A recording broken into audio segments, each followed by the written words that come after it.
So during that time, I applied for studios. So luckily or unluckily, I could not get. During that time, some questions come in my mind that let me start my own studio once in future. This is the only question I arrived at time. Then luckily I got got a studio in Ruksan Krishna. Uh, Hope somebody know Ruksan ma'am. She has a studio in Bombay, gallery in Bombay also. So she gave me the studio. Then next year I got my seat in my MSU. Then next for 5 years I totally depended on Faculty of Fine Arts studio. Even I did a bill means I did a litho for a Kochi Mujis Binale also. It's a very large one actually, 70 feet. So luckily Bijoy Baguri sir gave me permission to work actually. But during that practice, actually I totally realized that litho and graphy is like I gave a Indian name Lekha. Right? It's the same in English. It's the same actually. Litho Lekha. It's like lithography. Okay, so, and it sounds really cute to me actually. So I thought, okay, let it little only. Oh, that's so nice. And in fact, it was quite a step. I think a lot of us in the printmaking world and in the art industry also just were so, really wonderfully surprised and happy that you began this. So Yeah, thank you for sharing that, but Subrat. yeah, so many people helped me actually. It's not only my dedication. So many good people are behind this project actually. Absolutely. And we remember all of them as Yeah, well. yeah. Jayasimha, now to you. And please share what your story is. Uh, yeah, I mean, yeah, first of all, thank you, IPEP and Lena, for bringing me on board for this conversation. Without further ado, so yeah, 2008 is when I enrolled for a bachelor's program. Actually, it's one of the oldest colleges in the country, Kalamandir School of Arts. In fact, the college is older than Shantiniketan itself. So I enrolled for a bachelor's program there, and somehow I finished my first year of bachelor's. I mean, the foundation year, and then I got disillusioned with fine arts. I was like, what to do, And before joining to Kalamandir, I had a 2-year diploma in animation. So post that, I went back to working with Disney Studios, and I basically I took a gap year from bachelor's, and then I went to Disney. I was working there for 6 months, and again got disillusioned there. So I had to come back and join for the foundation program again. And then one of my mentor, Mr. Baswachar, who is also a printmaker from Baroda, so he sort of suggested me to try printmaking and see if my interest sparks in printmaking. And that's when I started doing some small etchings at the school. We have a small machine there, and I was doing that. And I've always been curious with material and how materials interact, and what is the limitation of a material, how to push it to its end. So print naturally drew me in, right? And then so I started working, and within no time, I quickly realized that I need a studio of my own, because working in a community studio, I mean, we do have a setup at Kalamandir School of Arts, but it's not to those standards, so to say. So I quickly realized, and also, like, when you have your own studio setup, the way you work is very different. So me and Basvicha, we sort of like thought, okay, let's have a studio and then let's start working. Someone offered to us saying, like, we will give you an etching press, a small press. You can start a studio. And so that's when the interest sparked. We were like, why do we need a press which is already made? Like, why can't we make our own press?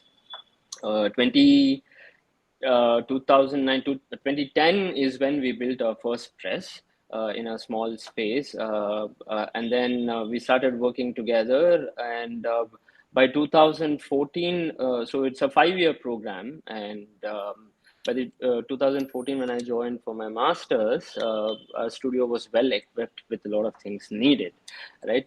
Because we both are like very keen in how things work, and how to manufacture certain things, how to play around and stuff like that.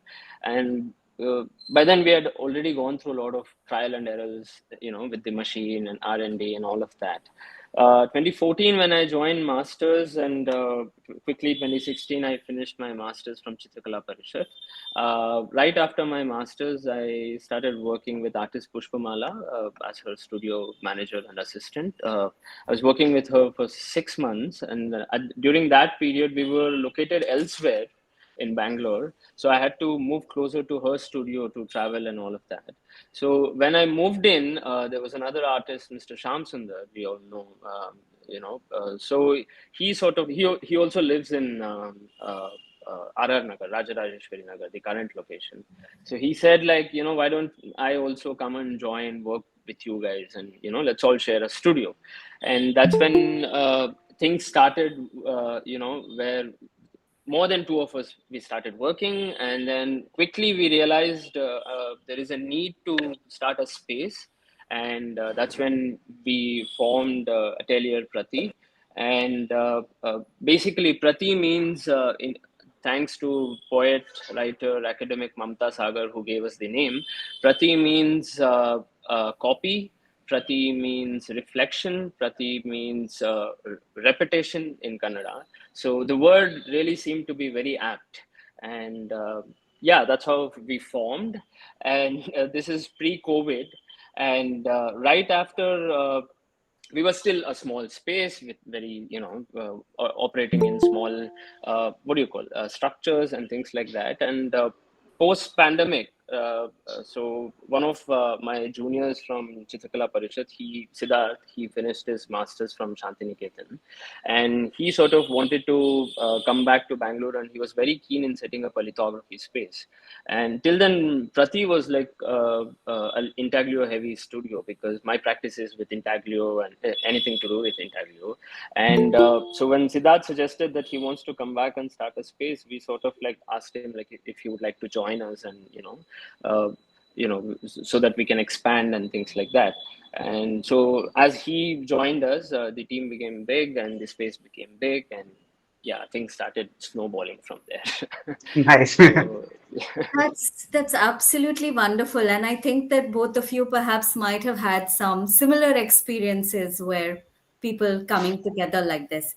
I'd like to recognize here that Krishna Reddy is here with us, and he is one of the first people I know I spoke to about master printing in a studio at many years ago. And I'd like to recognize also that Shyam Sharma ji, Tanuja, and Moutushi and so many others have joined us today. So welcome Yeah. to you all. I'd like to go with you next, Subrat, in the sense that, of course, this question again is for both of you. Um, we all know that printmaking itself has undergone sort of different phases within the arts industry. It has been neglected, some would say, or kept on the periphery, sometimes not maintained at the same level as other forms of art practices.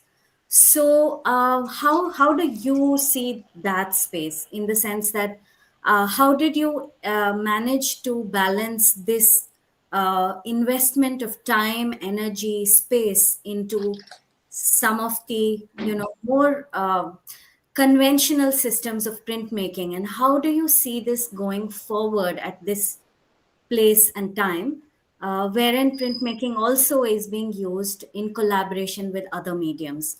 So again, I open this out to both of you, Subrat and then Jayasimha. Yeah. Actually, my foundation, when I was studying in bachelor's, so my foundation is basically we practice in every medium actually.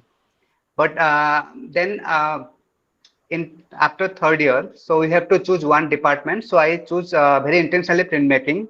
So I told my teacher that okay, I want to learn some technical aspect, and painting, that things I can do without any studio actually.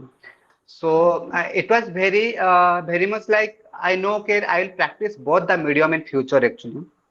So I don't think litho as a printmaking aspect, but I think I'm practicing my art in a surface.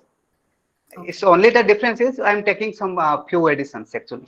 So I never did printmaking as a some alien mediums or something. I just love it, and I do painting. I do other experiment also. So, but yeah, printmaking. If I say about printmaking, is very time consuming actually. So if I do painting, it take only 1 month as an example. But the same things if I do in lithographs, the layer takes a lot of times actually. It took me 2, 3. As a laborious, is very hard actually. But still, we enjoy it sometimes. Uh, when I do painting or printmaking, I always focus. It's my personal opinion. I always focus on my image making actually. Right. Yeah. So yeah, I love both.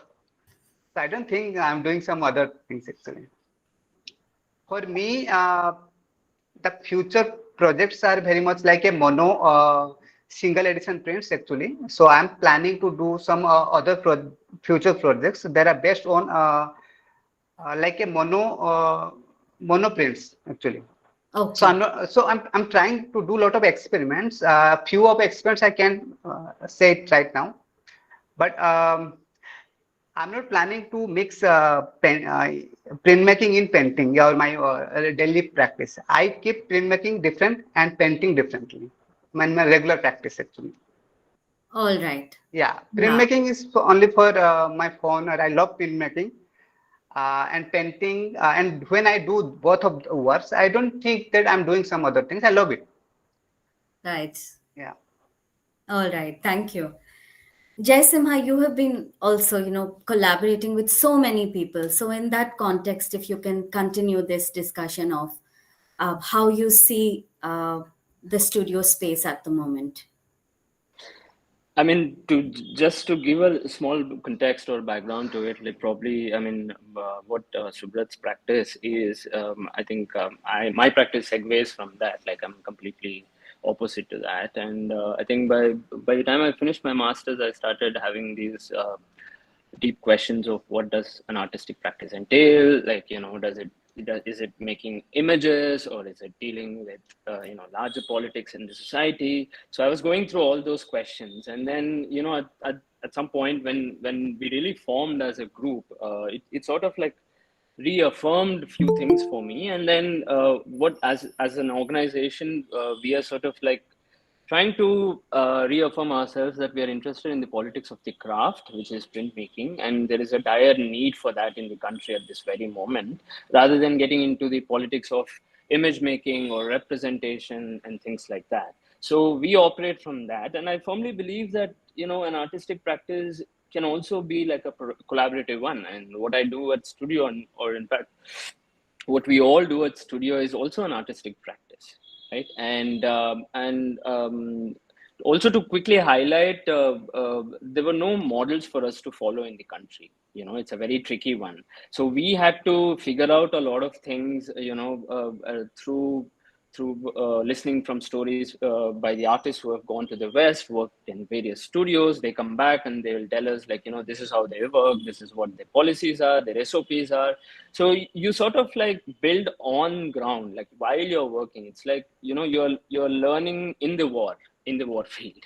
So that's the case of us. And so far we've been able to gracefully manage, and we've been fortunate enough to really have, I mean, see, one thing definitely, we are always grateful to the artistic community we have here, and in Bangalore or in the country. Like, when you sort of like prove your work to them, everyone is supportive, right? So through Artist Network, we were able to meet with a lot of other people. Many galleries came in. We started working with them, collaborating with them. Suddenly our syntax changed when we started working with galleries, right? So far we are just worried about, like, editions, this, that, and then when we go there, certificates, legalities and all of that. So it's been an enriching experience so far. And yeah, going forward, I think we're just looking to scale it up. We are eagerly waiting to scale it up, the model, in many places, and we are under the works of doing that. Yeah. Yes, I think that what you've raised is very interesting, and you had mentioned it earlier as well. This idea of the collaborative voice or of not single authorship but a shared authorship in some way, I think is quite interesting for us to discuss, particularly in the context of all of us being connected to printmaking. And I think that you have worked also with publishing Yeah. as well. So, the outreach of such kinds of projects, which are not just object based or, number based, is a very different one. So, I think that we should get back to it later. And I hope that the audience will also, raise some questions about it. But Yeah. coming back to you, Subrat, in connection with the idea of collaboration, I Yeah. know that you have worked extensively with people like Vasvo, ex-Vasvo, and others as well. How has this process been of collaboration? Again, we're coming back to this idea of course, a shared space in some way, and how even though you're realizing an idea, there is an element of your own creative self which is coming into it. So, can you share a little more about these processes?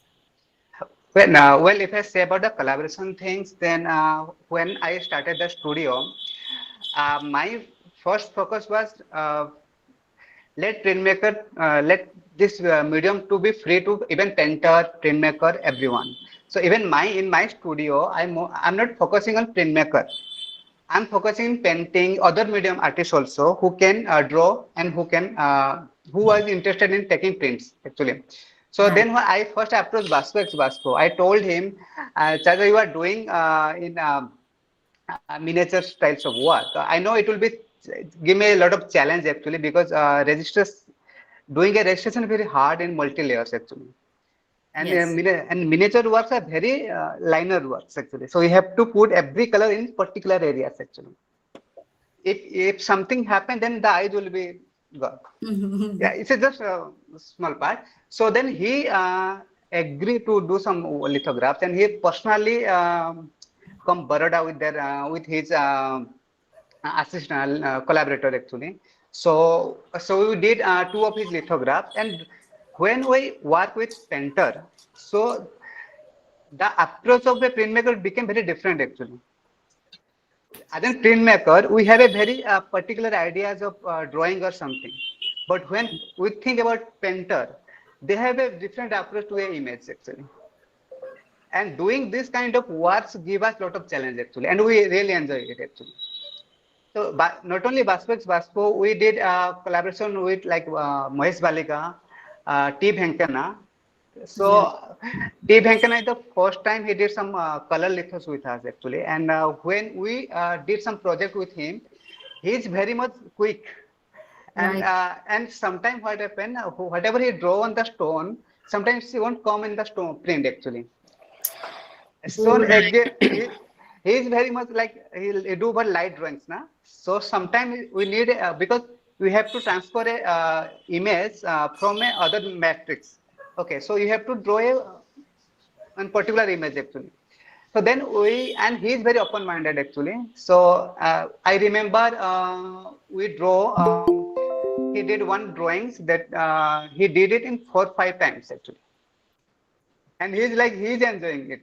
So we are planning to free litho to everyone who want to interested, not only printmaker. We don't Right. like to, yeah, because we personally in litho we are planning to give them technical aspect, so they don't need to worry about techniques. But we need a good amount of image actually. So when painter and printmakers, painters or other artists work in litho or printmaking, so automatically printmaking became more popular. Right now, printmaking, I'm sorry, no offense, but people think that printmaking is a very third-class medium, and maybe our pre-generation did some kind of mistakes, like they don't have a trust with the client or something, materials, lot of things. Because I have heard a lot of stories that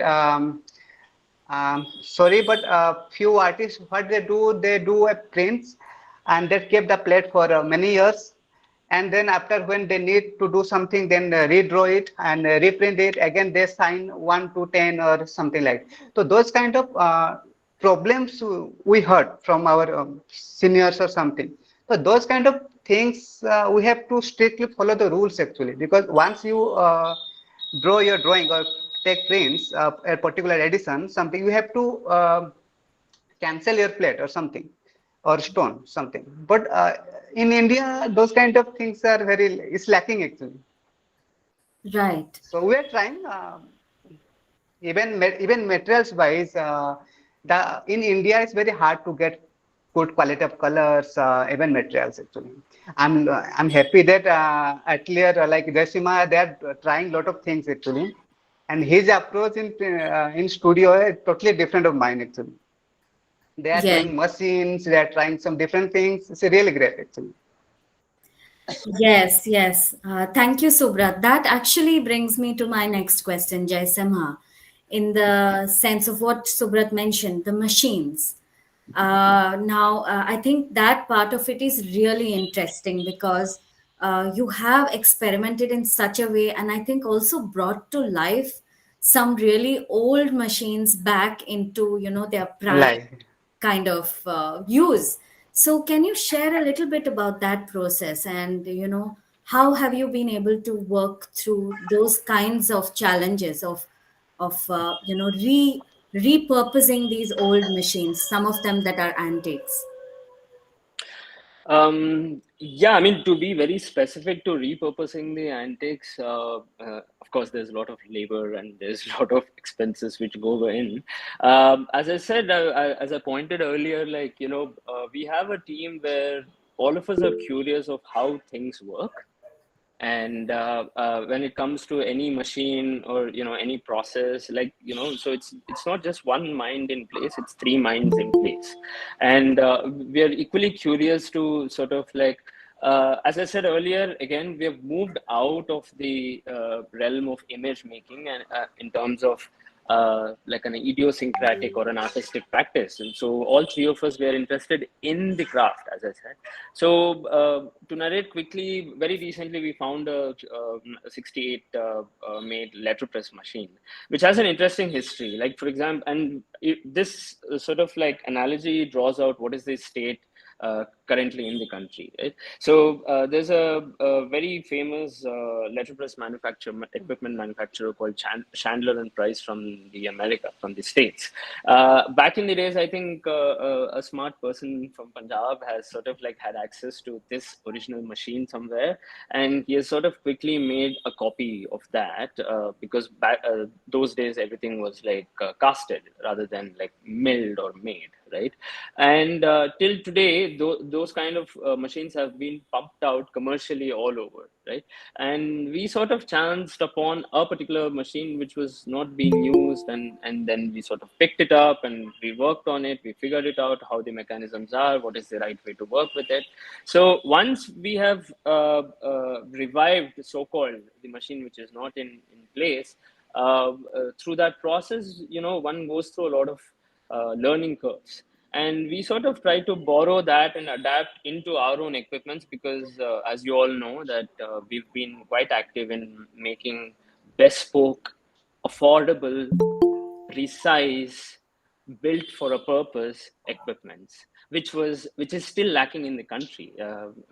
Let me be like a little stern about this, because all the equipments what we have so far, like probably some majority of them have been substandards, and we are printmakers ourselves, and we know exactly what is the problem on ground. So and we firmly believe, and each time when we are working in a collaborative project with an artist, they pose a challenge, and that challenge sort of brings us into like, oh, how do we sort of take this all the way up to the drawing table where when we are yeah. designing the equipment, so that has been a constant process for us, and it's been very enriching, and we love to meddle with our drawings and yeah. Yeah, the space really comes alive, I think, when artists are also posing those challenges. I think both of you now have shared this sort of process of what happens when an artist is coming in with a particular kind of methodology of working, and then it has to be introduced into the use of these techniques. And I think that it must really be an enormously interesting process that I'm happy that you all are documenting this as well. I want to go next, continuing with you, Jayasimha, and then to Subrat, in the sense of this, this idea of also allowing the space for youngsters to use and to interact with the materials and to, expand their practices. I know, Jayasimha, that several residencies, I mean, yeah, artists have come and worked over, periods of time.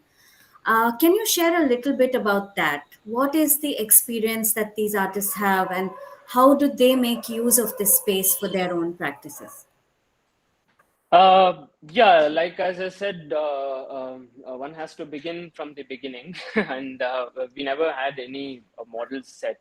We none of us knew how a residency space works, right? And suddenly we have opened our studios out to the world, and artists are coming in. And luckily, we also have artists who have seen significant amounts of studios elsewhere, right? They already have prior experience in working in many studios, collaborating with printers and all of that. So each time when they come in, they sort of help us to fine tune our space of how it works, and that's been a very good learning process for us. And in this is our 5th year of operation, and in 5 years we have closely hosted around 35 to 40 artists as residents, both locally and internationally, traveling from all over the world. And this year has been an interesting year. We have a massive influx of people from the West coming in, working with us, staying here, exploring techniques and things like that. And we've always been very clear in terms of who gets what kind of access. Now, to better explain that is, Atelier Prati is a one-of-a-kind for-profit printmaking studio. In the States, it can be called as a print shop, right? So as I said, when the words shift, the meanings also shift and the operations shift. We are a print shop, and we sort of deliver professional quality, part to the world class, printing, collaborating, editioning, all those things, when it comes to printmaking. And but since the day one, we've been very open to young learners.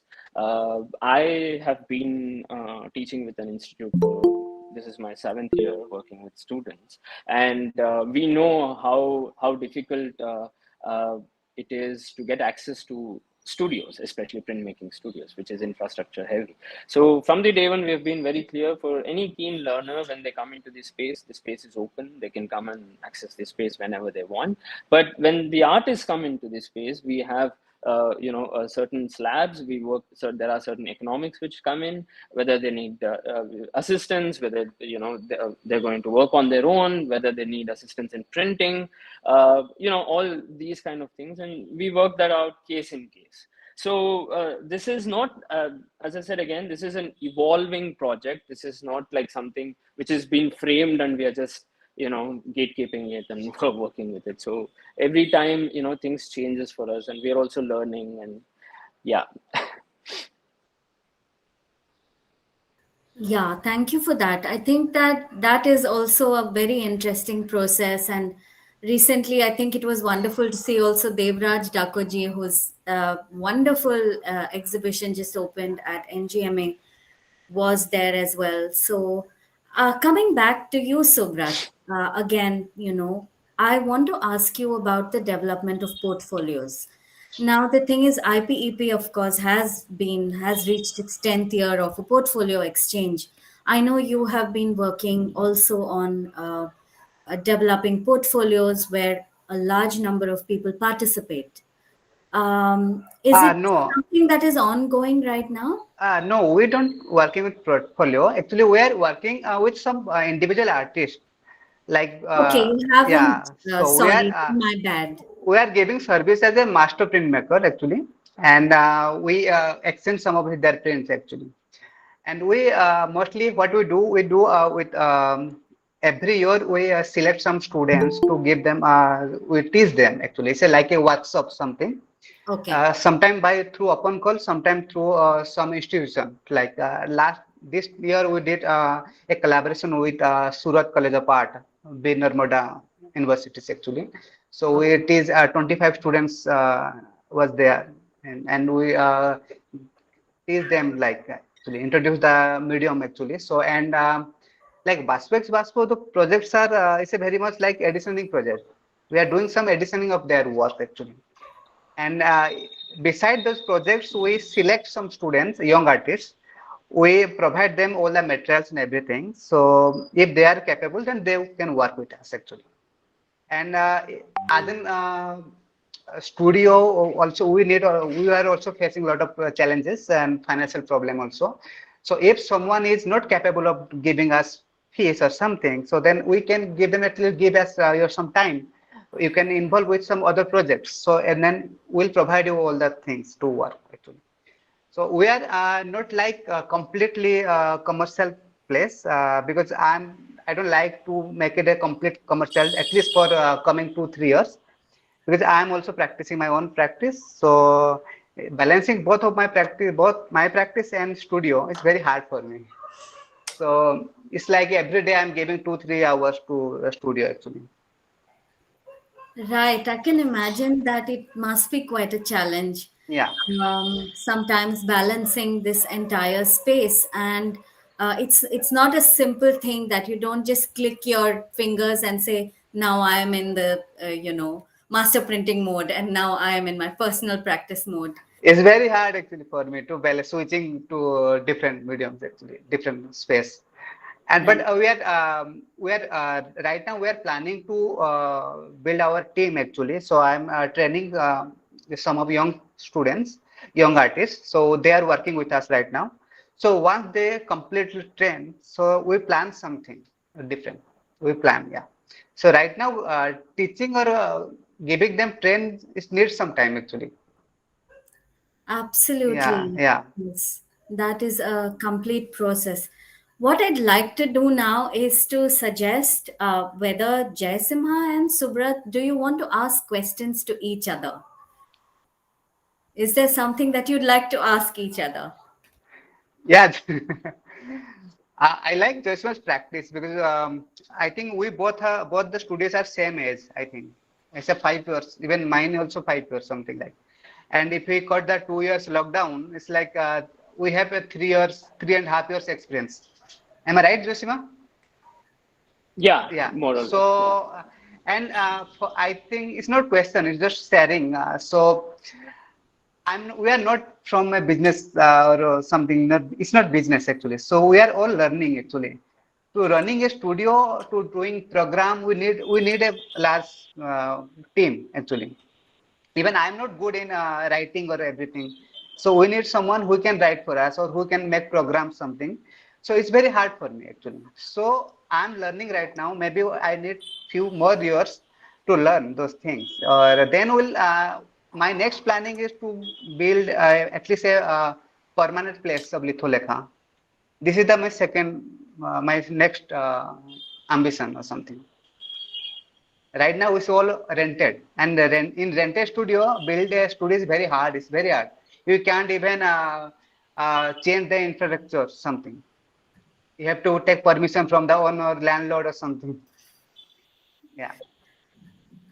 Right. That's interesting. I think that Jayasimha, I think you also had similar experiences with landlords and things like that.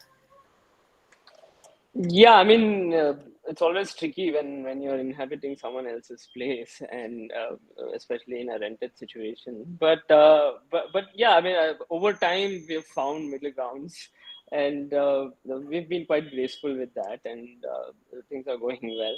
But what I'm curious about Litholeka is like Litholeka is so focused in a particular medium, which is lithography. And what happens with Atelier Prati is we're sort of dealing all sorts of printmaking techniques. Yeah. So I just wanted to know if Subrat, like like when you focus extremely so intensely as an entire studio on a particular technique, what are the dynamics? How does it happen? Like, you know? Actually, I don't know. Like, I don't know. Maybe I'm capable of, to answer the question or something. But personally, I enjoy that medium actually. Litho is a medium that I really enjoy because it is like it's give me a something that it's a laborious plus it will give me a painterly quality of practice. So this is the only reason I only focus in litho. I know etchings other mediums, but I love only litho actually. So and when we are focusing on litho in litholekha, the reason is in India, I think just if you back to if you go back some 10, 7 years, 8 years, so it's very hard to practice lithographs. There is only 4, 5 studios, and in the studio there is so many restrictions. You can't scratch, you can do a lot of things. There is so many seniors who can okay if there is so many disturbance actually. So but in Litholeka, we don't have anything. We give the freedom to everyone. So, we don't need ask them to break the stones. This is the thing. But we give them all the practicing freedom actually. Maybe it's not your question, I think. Yeah, I mean, you were there. I mean, you also pointed out how certain things were 10 years back, and clearly sort of suggested how they are not right now in other studios, which is an Yeah, it's very interesting way hard. to look Yeah. at. A lot of things have changed. I mean, back in the days, to get an access to a printmaking studio was a very big thing. Like the artists were always secretive about their techniques, and Yeah. as if you walk into someone's studio and if you see certain thing, you might just No, be I going to do. usurp everything and things like that. But Yeah. now those kind of things are quite funny, like to look at. The last 5 years is very good actually. I'm seeing so many studios are established actually. So many artists are not depending on studios, community studios. They are building their own studio, like machines or everything. Even Baroda, there is 4, 6, 7 artists who have their own press. Yeah, this is good actually. I like it. Absolutely. I think that among, in all the conversations that we've had also over these Printeract sessions, it has really come about that a lot of dynamic shifts have happened even in the language of printmaking and how Yes. people are utilizing printmaking for different things. And I feel that studios like these that both of you have set up are also allowing access for this kind of experimentation at Yeah. so many different levels. For instance, I was introduced to an artist at Jayasimha's studio called Poonam Jain, and she is Mm. currently presenting a very, very interesting project on experimentation with typeset at an exhibition that I curated. And I know probably I wouldn't have had access to the artist's work unless it was, through that studio. So that's a personal experience as a curator and a printmaker myself. So it's been really interesting to see these things. We're coming to the end of our hour of discussion. The final question I'd like to put to you before we open it to the audience is. What are your current and future plans for the studio? I think Subrat, you shared a little bit already, but if you can Yeah. continue a little more, and then with you, Jayasimha, also, what are the next steps and what are your dreams and ambitions at the moment? So, Subrat. The first things I already told you that a permanent place is very much required actually. We need a permanent place, and we are planning to collaborate with some. We are planning for a exhibitions actually. So we need. It is a long project that I have been planning actually. So already we have collaborated with 4, 5 artists like Vaspo, Venkenna, Mahesh Palika, Jyoti Bhatt sir, Walter D'Souza, and I paused the project because of the lockdowns or something. Now we are resume this project actually. So within 5 years, we are planning for a proper print make lithographs, only lithograph shows with a collaboration with both galleries, and also we are planning workshops or something. That things are it will continue beside the studio other practice actually.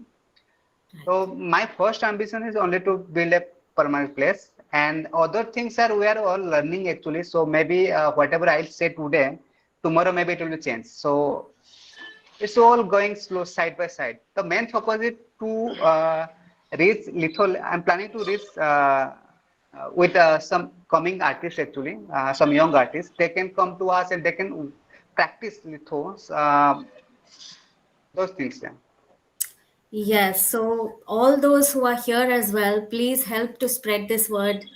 Anyone is welcome to communicate with Subrat, go there to Baroda and also work in that space. I think the same is, always available with Yeah. Atelier Prati in Bangalore. And now over to you, Jayasimha. What are your plans? um, I think we would like to sustain what we have started so far for another 3 years. And probably that's the only plan what we have intact, and we are just trying to thrive towards that. But apart from that, we have been in certain MOUs with very large organizations. We also work as consultants for organizations to set up their printmaking lab and help them curate programming, procure material. So our interest is more of enabling practices rather than practicing alone. So we believe in so far we have enabled around 25 micro studios in the city. Artists have had their own small presses with whatever budgets they have, and they've at least they can keep the practice going in, right? So I think we are looking forward to probably scale up to some 100 studios like that in the city. That could be a good ask, but primarily we just want to sustain another 3 years, and then we'll see what happens. Yeah, sometimes it's very challenging. Yeah. Yeah, but good luck. Good luck on both your dreams and ambitions. And I think that the larger community is all listening. We're all part of this, this entire space, and we would all be very happy when things keep evolving and we can all learn. I'd like to now move over to the audience questions. So, anyone who would like to raise a question, please do put it in to the chat box or do raise your hand and we will open it up for you to speak.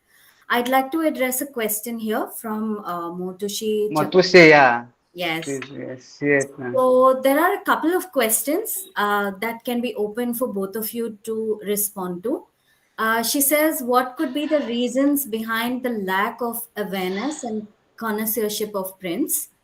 Is the lack of connoisseurship also perhaps the reason behind the lack of professionalism among printmakers in the art market? So, if either of you would like to comment or respond, please go ahead. Subrat, do you want to take it? Yeah, you take it first. I'll I add mean, something. absolutely, I agree with that. Let me read the question out loud. Is the lack of connoisseurship also perhaps a reason behind the lack of professionalism among printmakers in the in the art market? See, the professionalism is a tricky word according to me here.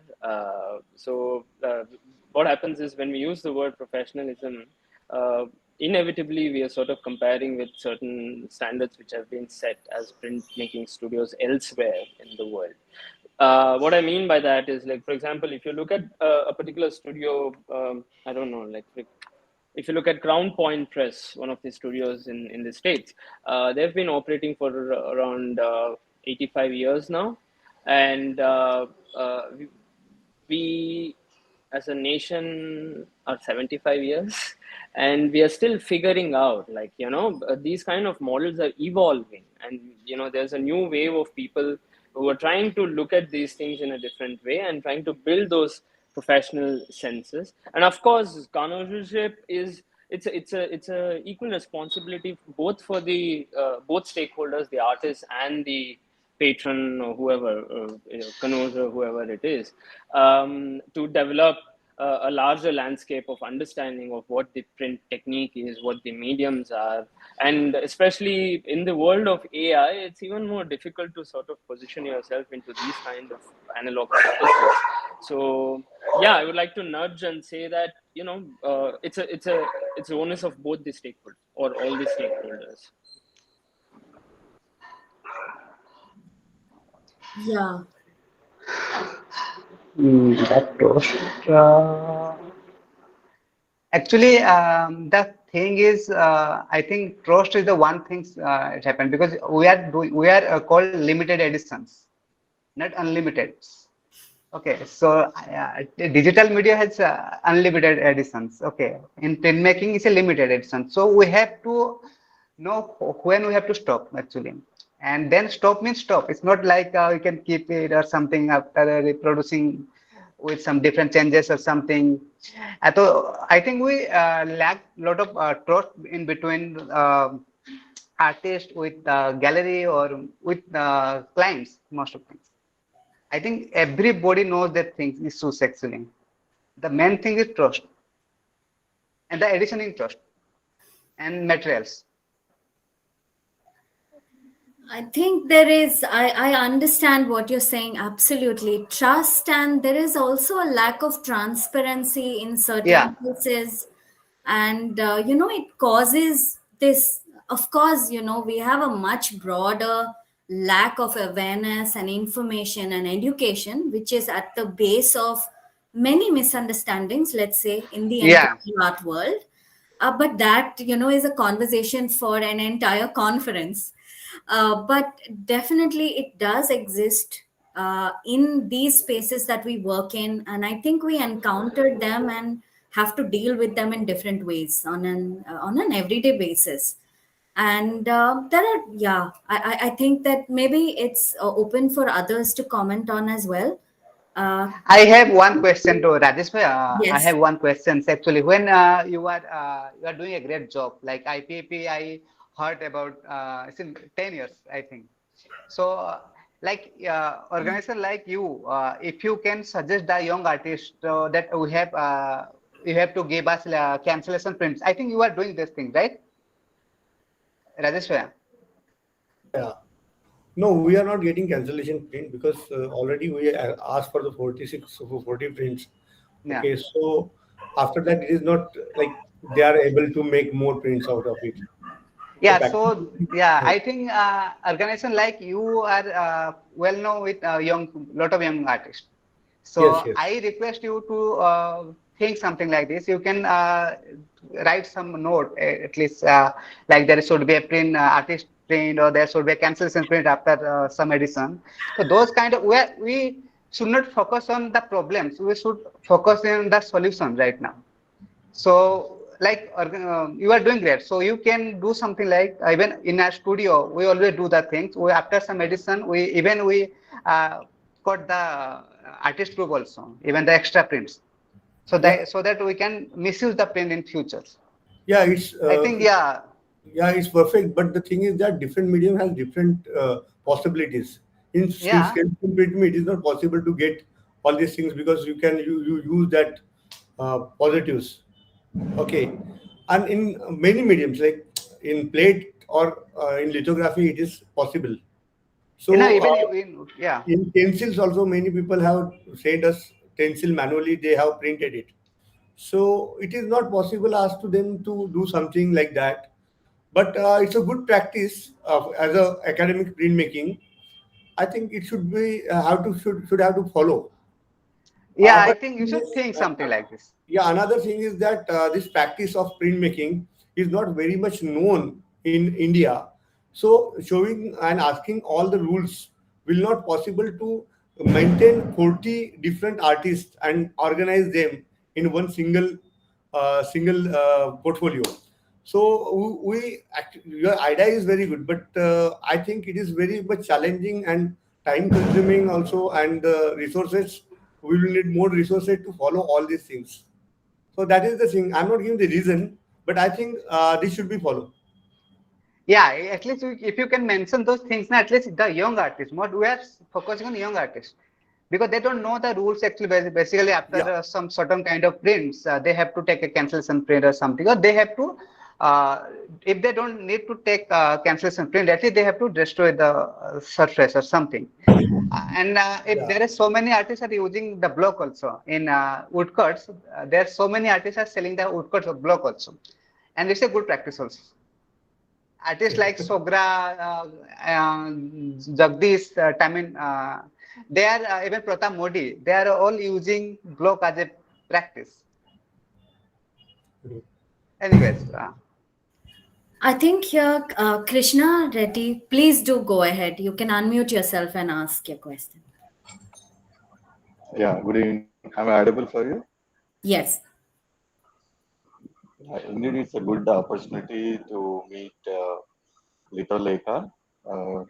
Recently, I met Vijay Bhagwati sir in Hyderabad, who happened to yeah, pursuing his prints in Lalkala collection. So I was assisting him to sort of filtering his own works. So I was very much keen to getting into the students' point of view. The process, I studied a long back masters. I did in Bharat Bhavan little bit, and then come back and then focused on etching. So it was zero knowledge. I started with the fine arts children. So when I met sir, I think he made it some technicalities he highlighted. So definitely we'll keep in touch with you in future with sure, our sir. students to visit your places, or they have internships. We would like to send you for 10 days or if possible. So that was one thing, and I like the another area where you mentioned lacking ethically print, because I also deal with the editions. Here is we are an artist and we are trying to survive by bringing other artists to they're getting into shoes and we are making them. So in this context, I think one we need to think about uh, whether it is art for just for our pleasure to take a print, or it becomes multiple, right? So the printer has to have a take a call on that. So that's where I think we are lacking youngsters coming in and then exiting, and the inspiration of what we are giving to them, that coming up the new ideas, taking a race and without knowing what exactly the learning outcome end of the thing, and they're setting up the studios. Then they're realizing that what goes on materials and what is the process, how the artists are helping or secretly working. Even today also, we have a lot of information in the online, other resource materials. But when it comes to the practicality, I face like that litho process. Since Hyderabad has many litho stones, litho presses, practices, but I couldn't get them. Not even washout solution we didn't have in Hyderabad. So Yeah, we need to opt for surface printing for students, but which make them very disappointed thing like that. So maybe in that such cases, I may depend on you for the studio assistant for students or Baroda any other areas. So it was nice interaction after a long time after the lockdown. I think we met very closely to. I missed the last two opportunities. Thanks to Lina and Rajesh for bringing such kind of activities. Definitely we'll keep in touch. And thanks, wish you all the best, both of you. And we'll keep in touch, definitely. sure. Actually, the point is right. Actually, it's very hard to find the basic materials also in litho. Even the washout solution, we are using some other things like tar, वो जो road पे बनता है, Mhm. Yes. आप वो तार को जो गाड़ी में जो उनका जो टांकी में होता है समथिंग दे यूज, तो we use the tar and we use purified turpentine, the Camlin turpentine, and I'm using this as a washer solutions because it's also asphalt in it. So it's like B2S powder something. So you can use it as a washer solution. So we have to search some other materials. It's very hard to find the materials right now. Technically, that is correct. Yeah, yeah. So if So we the have to students need are some really substitute. keen, yes, Yes. This is another conversation that can open out into a much larger discussion about Yeah, materials. materials, about alternatives, but also about so many non-toxic methods that are also coming into position. We are going to have a symposium in November, for which also a number of people have shared some very interesting abstracts on these ideas of non-toxic printmaking and other things. And as I think Jayasimha just mentioned about AI and a large number of other techniques that are now coming into this space, I think that are in the coming years we are going to see a lot of different sorts of experimentation that we couldn't Yeah. imagine. uh, Printing itself, the format of printing and the many ways in which it can be produced is something that is going to change constantly. So this is something that we can look forward to. There is someone here, it says Kuchpi Studio, who is asking, do you have any suggestions, resources for upcoming studios and printmakers who want to learn and explore new mediums in print and who don't have access to academic resources? It is a kind of general question, but would either of you like to respond? As you say, there is so many other mediums also. Like you don't need machine or something. So you don't need any big infrastructure to practice printmaking actually. So even I am experimenting with some oculitho that don't need a stone actually. So you can use a plyboard. So and still you can take editions. Yeah. So you have to sort like even there is so many stencil screen print also. You can for screen print you don't need space actually. You don't need machine or something. There's so many different mediums actually. So, if you want to practice your art, then you don't need any particular infrastructure or something. You can go with any medium. Yeah, I think that definitely I would extend that same suggestion as to I think that the innovation is really necessary. I think Yeah. we all learned that also very much during the pandemic in terms of being able to work with whatever resources are available. Of course, there are, dream spaces that one would like to work in, but these are not always there present. So I think that this is what, is a good suggestion for young artists who are coming into spaces to keep experimenting. Would But anyone? Yeah, please continue, Subrat. actually, the use of community studios is different things actually. Like doing your work in four wall, it's different than working in community place. So in community places, you can exchange the ideas with the fellow artist something, but it's where in particular studios in your home you can experiment. You can experiment, but you can exchange your ideas or you can learn a lot of things. And I think community studios are losing their charm nowadays. So everybody is like doing individual. Uh, Right. yeah. I think this is one thing. Jaisima, if you would like to maybe extend a little more about what you began with, that is this idea of a broader kind of practice that is not based on the individual. Um, it would be great to hear a little more about your thoughts and how you have participated or been part of projects that take this idea forward. I mean, probably I can sort of go back to what we have been doing so far and what we believe in. And the first thing is maybe we were one of the few or very new people to bring in this whole idea of a makeshift printmaking space in the country, and we've been sort of very persistent on that. A lot of times what we do is we set up these kind of makeshift studios in galleries or educational institutions and things like that. So when people can't come into the studio, we are attacking it in a different way. We are trying to bring in various methods, to take the studio back to them. And the focus being here is to sort of educate people about the technique. And as we know that, that there needs a real substantial amount of work to be done on ground to educate people about, to understand what prints are and what is the value of, whatever the craft and things like that. So going back to your question, we've been trying to work with many institutions.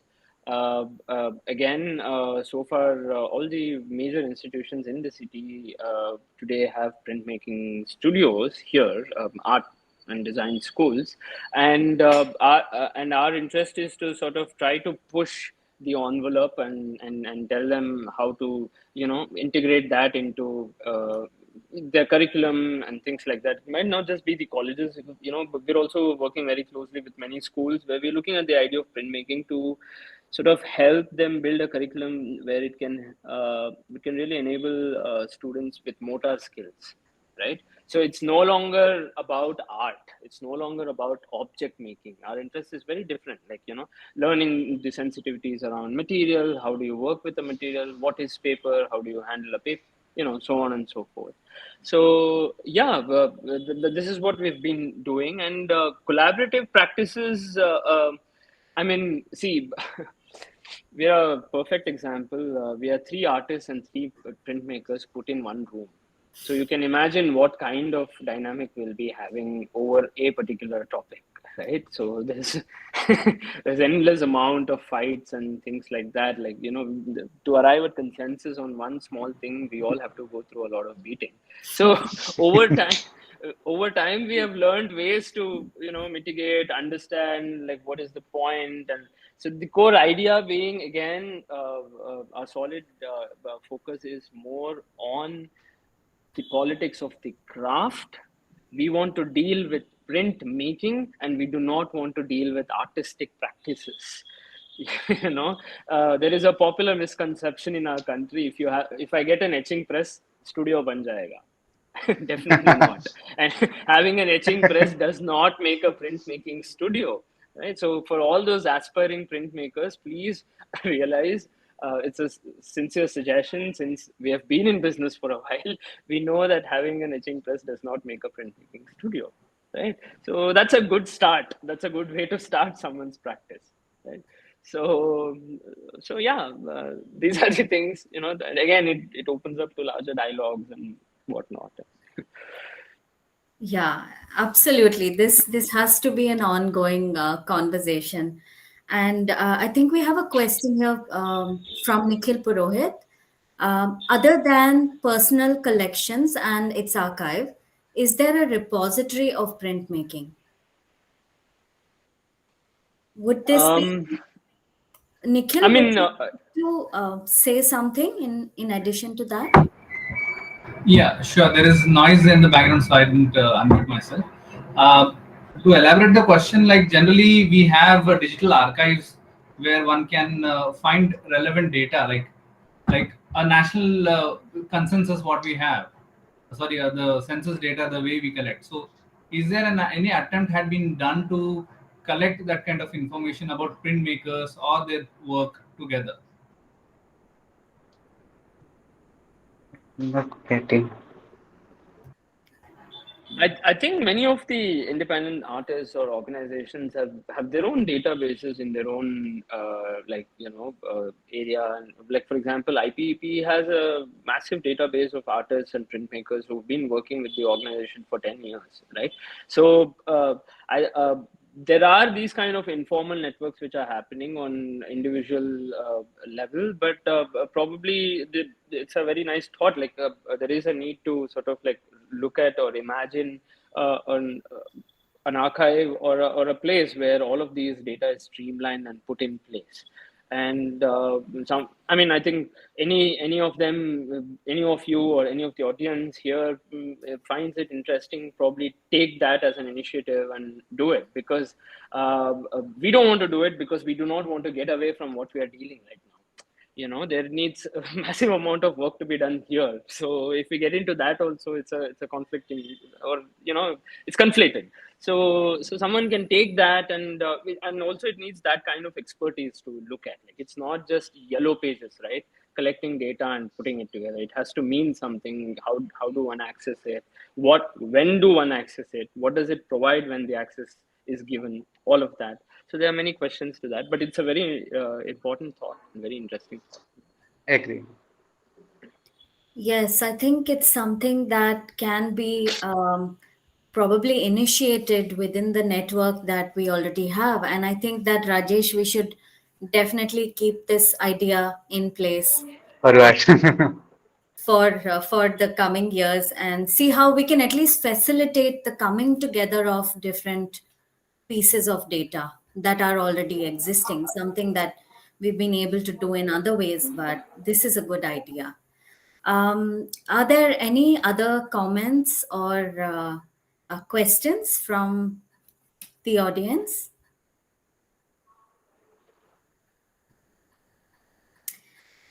I think it's been a really interesting session, and perhaps a first time. I don't think that conversations like this with the initiators of two different studios have come together. We've had a wonderful audience as well. And I would like to continue to invite people to check out the IPEP page, understand our programming over the next couple of months and in the coming year. We welcome all of you to come and visit the exhibition, which is going to happen at the Bihar Museum between the 20th of October and the 19th of November. We will be, some of us will be there in different durations during that time. And yes, please check the website, join our upcoming Printeract sessions, and also communicate with us for any kind of information you need. Thank you so much, Jayasimha and Subrat, for Thank your you. time. We wish you the best of luck, and we hope to continue these conversations at different platforms. Let's come together as a community to talk about printmaking and its various areas some more. I think this is what we all would enjoy. So thank you, everybody, for being a wonderful audience, and we hope to see you at the next Printeract session. Yeah. So good Thank you, everyone. Thank you. night. Thank you. Thank you, everyone. Thank you so Yeah. much. Bye.